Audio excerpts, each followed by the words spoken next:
The US and Russia views on Europe are very much in agreement. Basically, the belief is that if Europe would stop supporting Ukraine, then Trump's peace plan would work. Therefore, Russia's not the threat. It's the European elites and the governments of those, centrist governments, elites who control those centrist governments. They are the enemy. They're the ones we need to get rid of. It's the democracies. Yeah. The US and Russia views on Europe are very much in agreement. Europe is seen as rightfully falling within the Russian sphere of influence. That's basically what the document is saying in not so many words. Europe is seen as the potential fourth rival. So if Europe unifies, it then becomes a superpower to contest with Russia, China, and the US for global domination.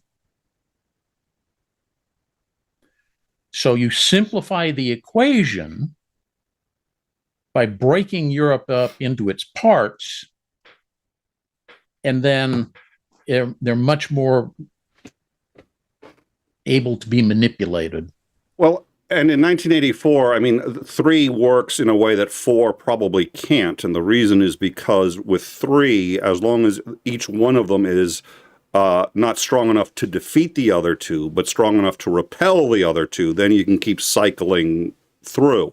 But if you have a 4th, they can... It's simpler than that, I think. It's when you have 3, the geometry is simple. 2 will always gang up on 1. Therefore, it's necessary for the 1 to immediately make a deal with one of the 2 to join him in stopping the other one. And you keep cycling back and forth with this. It's why in board games, for example, 5 is considered the optimal number, because there's always that odd man out. So you and I form an alliance, and Bob and Jill form an alliance over there. Who's George siding with in this little struggle?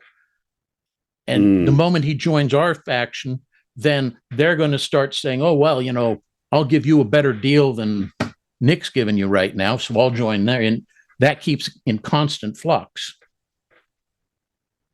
The issue with a 4-sided equation is that you're always going to end up with a 2 against 2 arrangement. And we fall back on the old Cold War paradigm of Russia, China, Europe, and the US.